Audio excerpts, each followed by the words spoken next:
Baik, selamat datang kepada Tete-Tete yang telah berkunjung nih ke kantor konsultan keuangan di Berkah Abang Muda Konsultan.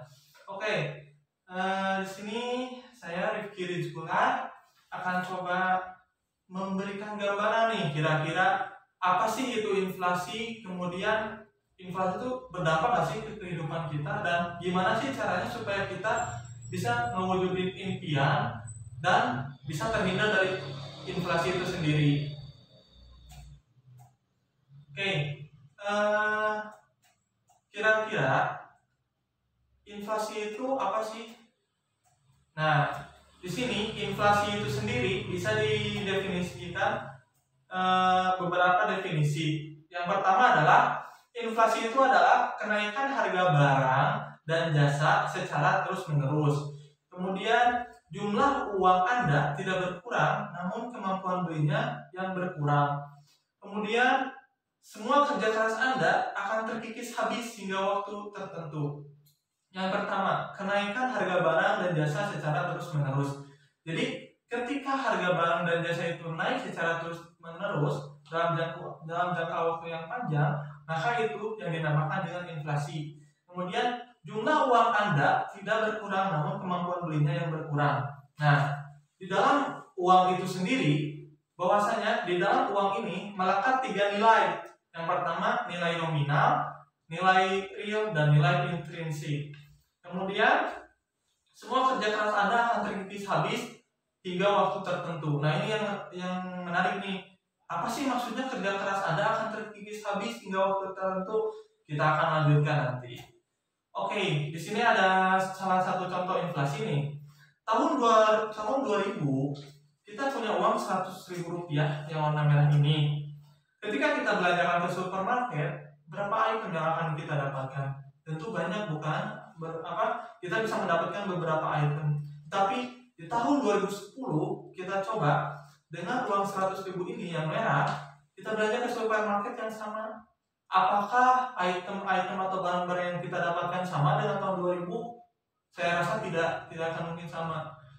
Barang di tahun 2010 yang kita beli di supermarket dengan harga 100.000 ini jauh lebih sedikit dibandingkan di tahun 2000 kita membelinya dengan uang 100.000 ini. Kemudian di tahun 2020 tahun sekarang nih, kita punya uang 100.000, kita belanja ke supermarket, kita bisa beli berapa item sih? Sepertinya maksimal paling 5 atau 6 ya untuk kebutuhan kayak gitu, sabun pencuci muka kayak gitu. Jauh lebih sedikit, bukan? Nah, inilah yang disebut yang namanya inflasi. Jadi inflasi kita kembali lagi ke pengertian nilai uang tadi, di mana uang itu ada 3 nilai. Yang pertama nilai intrinsik, nilai real, dan nilai nominal. Nilai nominal itu adalah nilai yang ada di uang tersebut. Nah, ini 100.000. Nah, ini berarti nominalnya 100.000. Kemudian nilai real. Apa sih nilai real itu? Nilai real ini adalah kemampuan dari uang ini untuk menghasilkan barang atau jasa. Maksudnya adalah tahun 2000 kita beli barang, misalnya tuh 10 item. Tahun 2010 kita hanya bisa beli 6 item. Nah, berarti nilai real dari uang 100.000 ini berkurang. Kenapa? Karena tahun 2000 dan tahun 2010 ada perbedaan barang yang kita dapatkan, padahal nominalnya tetap sama 100.000. Yang terakhir nilai intrinsik. Apa sih nilai intrinsik itu? Nilai intrinsik itu adalah nilai yang melekat pada uang itu sendiri. Uang ini ketika tidak sengaja bisa kita sobek menjadi 2, apakah masih berlaku? Tentu tidak. Nah, berbeda dengan emas. Emas itu mau itu terbakar, mau belah, atau mau itu bubuk, hancur, atau seperti apa, ketika misal emas itu masih bisa ditimbang, maka itu masih tetap berlaku. Itulah yang disebut dengan nilai intrinsik. Nah, kira-kira teman-teman Teteh ini apakah punya impian gak sih? Tentu punya kan? Coba Teteh ingin apa? Umroh misalnya? Iya, ingin umroh. Oh, Masya Allah, ini kan pengantin baru Teteh, bisa nih umroh sama suaminya gitu. Nah, kalau Teteh ingin apa? Rumah. Masya Allah, mulia sekali niat-niatnya ingin rumah. Nah, ketika kita nabung uang, kira-kira tahun ke tahun harga umroh dan uang naik atau turun? Naik. Nah, justru itu. Kalau kita nabungnya uang, itu nggak serasa impian kita tuh kayak sulit untuk terkejar. Serasa kayak, aduh, kalau nggak ngeredit atau nyicil, kayaknya nggak bisa beli rumah deh. Kayaknya kalau misalnya saya nggak nabung atau ngeredit, saya nggak bisa umroh deh. Nah itu salah ya, jangan sampai nyicil apalagi ada bunganya, riba kan, itu dosanya ngeri banget tentunya. Nah saya akan coba berikan pemahaman gimana sih cara menggapai impian dengan yang pertama itu tentu bebas dari riba, yang kedua insya Allah berkah. Sebelum itu saya ilustrasikan lagi nih, mengapa biaya hidup semakin tinggi. Tahun 2018 harga telur itu hanya per kilo itu 18.000. Kemudian tahun 2019 harga telur per kilo 24.000, dan di tahun 2020 harga telur per kilo itu 28.000. Ini mengalami kenaikan bukan setiap tahunnya. Nah itulah yang disebut dengan inflasi, artinya terjadi kenaikan barang dan jasa secara terus menerus. Kemudian ilustrasi lain, gaji PNS tahun 1977 dengan tahun 2019. Pak Umar adalah seorang PNS tahun 1977. Beliau digaji dengan 120.000, kemudian harga kambing saat itu 8.000 per ekor. Dengan gaji 120.000 bisa beli kambing 15 ekor. Luar biasa bukan gaji Pak Umar saat menjadi PNS tahun 1977. Tahun 2015 Pak Iwan adalah seorang ASN dengan gaji 5.600.000. Harga kambing tahun 2015 sebesar 2 juta per ekor. Nah, dengan gaji 5.600.000 kira-kira bisa beli kambing berapa? 3 pun itu harus tambah 400. Beda bukan? Padahal tahun 1977 Pak Umar hanya 120.000 rupiah gajinya, tapi bisa beli 15 ekor kambing. Sedangkan Pak Iwan dengan gaji 5.600.000 tapi hanya bisa membeli 3 ekor kambing. Nah inilah salah satu dampak dari inflasi itu sendiri. Seolah-olah pendapatan kita naik, tapi pada kenyataannya kok beban hidup kita tuh serasa makin tinggi juga, makin mahal juga, itu pengeluaran yang harus kita keluarkan. Itulah salah satu dari inflasi. Kemudian tahun 2019 Pak Iwan naik jabatan nih, dia dapat kenaikan gaji sebesar 5.900.000. Harga kambing tahun 2019 yaitu 2.500.000 per ekor.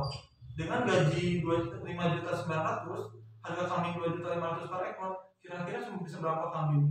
2 ekor kambing. Yang asalnya tahun 2015 bisa 3 ekor kambing, sekarang hanya menjadi 2.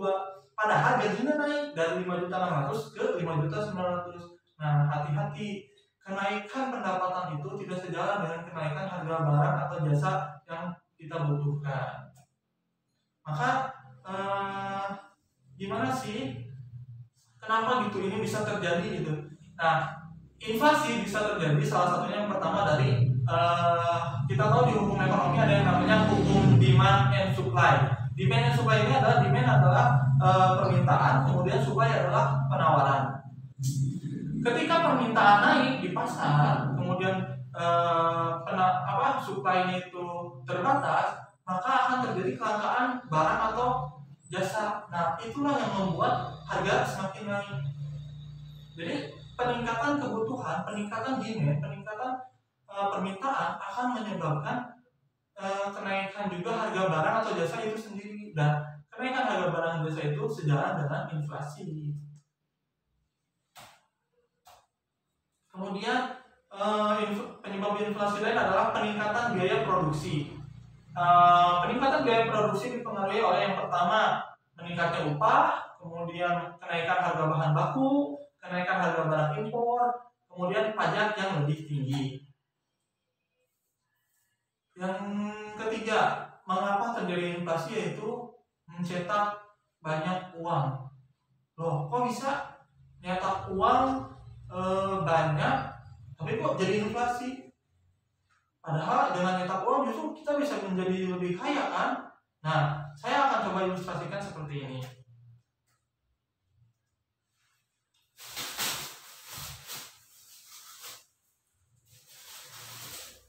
Di sini saya punya 2 buah mangga. Saya ilustrasikan dengan mangga ya. Saya akan berikan kepada Teh Ica dan Teh Tiara. Yang pertama, Teh Ica, di sini adalah buahnya, ada 2. Saya anggap sebagai bank ya. saya cetak uang nih, simulasinya. Saya berikan 50.000 kepada Teh Ica. Saya berikan 50.000 kepada Teh Tiara. Kemudian saya sebagai pedagang, ilustrasinya, saya jual 1 buah mangga ini dengan harga 50.000. Kira-kira Teh Tiara bisa beli tidak? Bisa 1. Teh Ica bisa beli tidak? Bisa 1. Nah, maka dengan ini adil, Teh Ica dapat 1, Teh Tiara dapat 1. Paham sampai sini? Oke, sekarang kita contoh lain skemanya. Tadi Teh Ica megang 50.000, Teh Tiara megang 50.000 juga. Saya sebagai bank, anggapnya tuh, saya cetak uang lagi nih, saya perbanyak lagi uangnya tanpa memperhitungkan variabel lain. Saya cetak uang. Saya berikan pinjaman kepada Teh Tiara 100.000.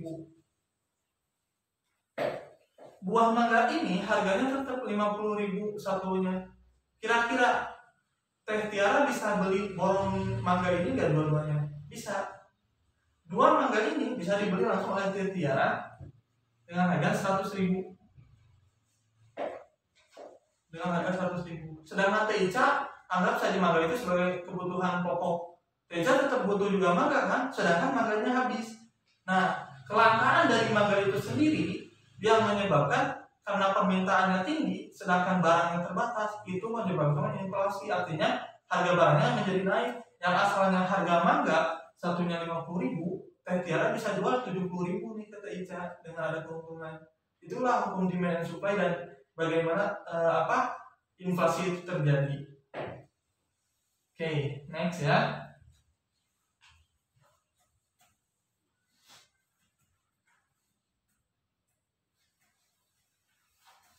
Di sini ada data tabel inflasi 2010 sampai 2020.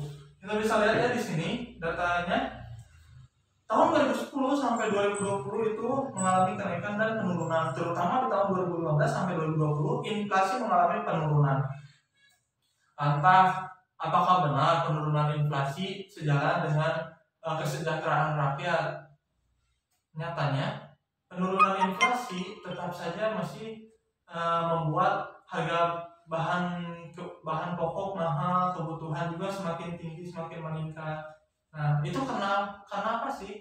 Ada yang namanya the brother of inflation, yaitu kurs mata uang. Artinya, kurs mata uang ini ketika nilai rupiah melemah, maka akan menyebabkan juga inflasi. Misal nih, Indonesia punya utang 1 juta dolar ke IMF. Kurs dolarnya 1 dolar sama dengan 5.000. Maka utang Indonesia ke IMF sebesar 5 triliun rupiah. Kemudian kurs dolarnya naik nih, menguat, rupiah melemah, kurs 1 US dollar sama dengan 10.000. Maka utang Indonesia ke IMF tadi yang asalnya 5 triliun menjadi 10 triliun. Mengerikan bukan? Nah, itulah yang menyebabkan juga kenaikan atau kebutuhan kita terus semakin tinggi juga seperti itu. Maka 10 triliun ini dapat dari mana? Salah satunya pemerintah mengeluarkan rakyatnya dipajaki seperti itu, dikeluarkanlah pajak untuk membayar utang 10 triliun yang tadi. Maka dari itu gimana sih caranya ya supaya impian kita itu bisa terwujud? Simpelnya seperti ini. Tadi Teh Ica ingin umroh dengan suaminya. Gimana sih caranya?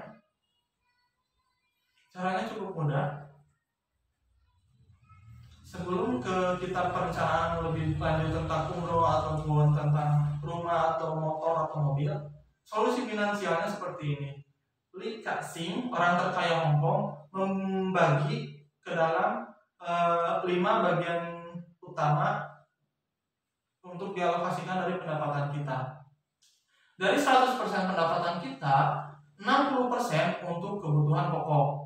Kemudian 10% untuk tabungan dan investasi, 10% untuk lifestyle, 10% untuk G-Swap, dan 10% untuk dana darurat. Jadi ingat ya, untuk lifestyle cukup 10% saja.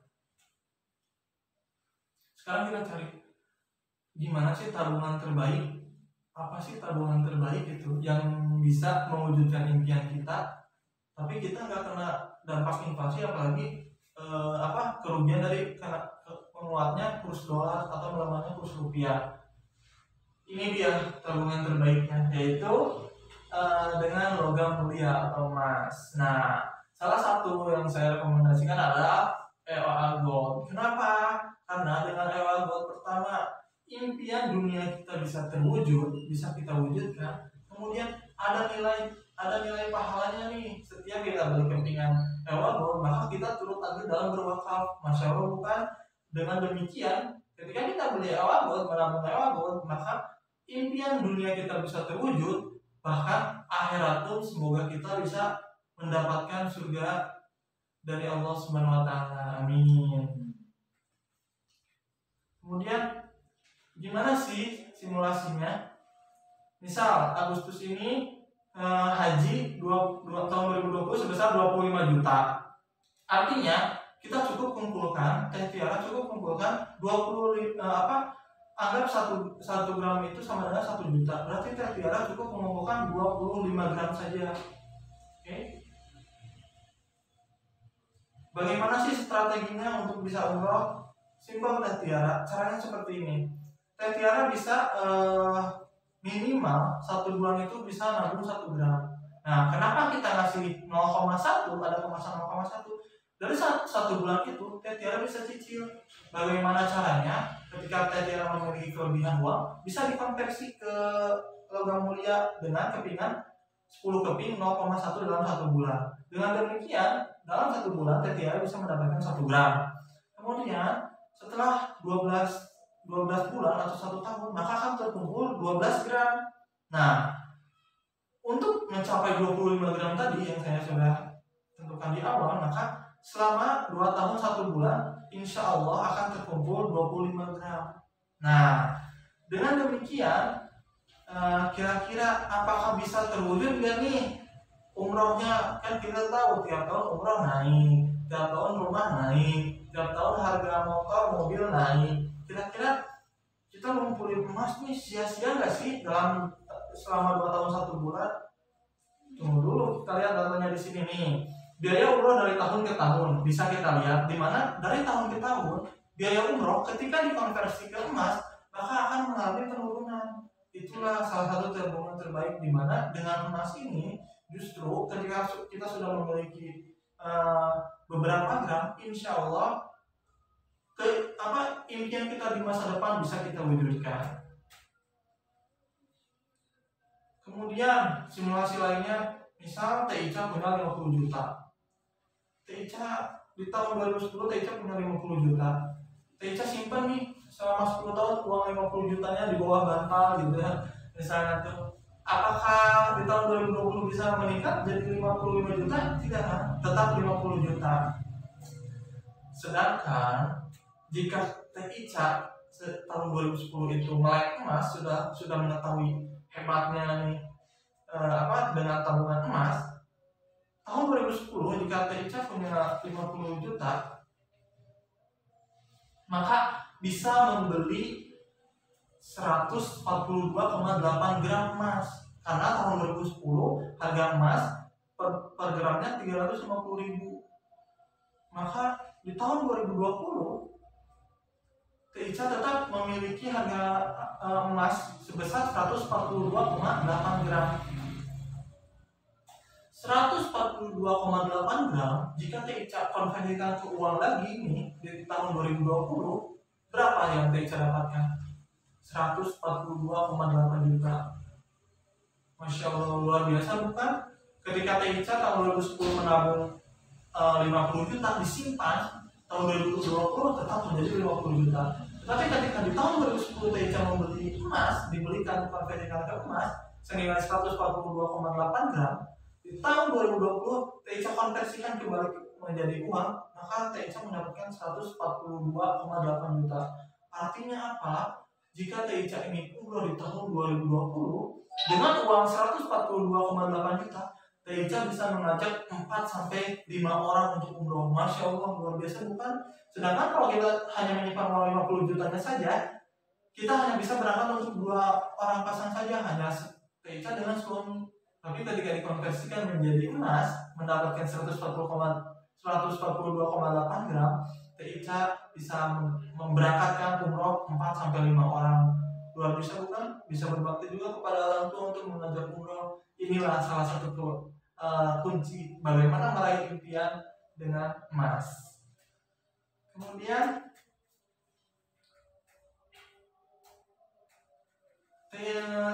misalnya Teica atau Tetira punya adik yang masih SMP kelas 2. Tentu 5 tahun ke depan dia akan beranjak dewasa dan masuk ke perguruan tinggi, bukan?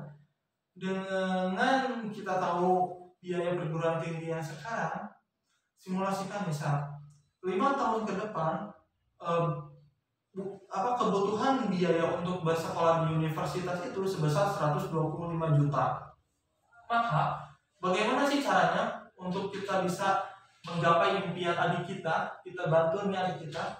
Caranya yaitu dengan konversikan dulu 125 juta di tahun yang akan datang, 5 tahun yang akan datang. Jika harga emas hari ini 1 gram 1 juta, maka kita minimal bisa mengumpulkan 125 gram emas sampai 5 tahun ke depan. Ketika kita memiliki 125 gram emas, di tahun 5 tahun ke depan, ketika harga perguruan tinggi pun naik untuk sekolah, apakah akan kekejar atau tidak? Tentu akan kekejar. Kenapa? 125 gram hari ini dengan 5 tahun yang akan datang, berdasarkan data histori, emas tiap tahunnya naik. Dan kenaikan harga emas itu lebih tinggi dibandingkan kenaikan inflasi dan lebih tinggi dari kenaikan harga bahan pokok atau jasa yang kita butuhkan. Dengan demikian, maka kita akan mendapatkan keuntungan luar biasa nih. Jadi untuk teteh, baik TICA, teteh, jangan kejar 125 jutanya, tapi saya arahkan untuk kejar 125 gramnya. Dengan kita bisa memiliki 125 gram minimal, maka kita akan mendapatkan insya Allah keuntungan yang lebih baik di masa yang akan datang. Maka saya ada quotes nih yang terbaik. Tabunglah emas saat ini, maka Anda telah membeli masa depan dengan harga saat ini. Luar biasa bukan? Dengan memiliki tabungan emas, Anda akan menggapai impian Anda di masa depan, tentunya dengan harga hari ini. Begitupun juga dengan rumah. Oke, mungkin itu saja yang saya bisa paparkan tentang bagaimana sih itu inflasi, kemudian bagaimana sih solusi untuk menggapai impian tanpa terkena dampak inflasi, kurs rupiah melemah, kurs dolar menguat, seperti itu ya. Oke, akhir kata saya Rifki Rizkula dari Berkah Abang Muda Konsultan. Selamat siang, wassalamualaikum warahmatullahi wabarakatuh.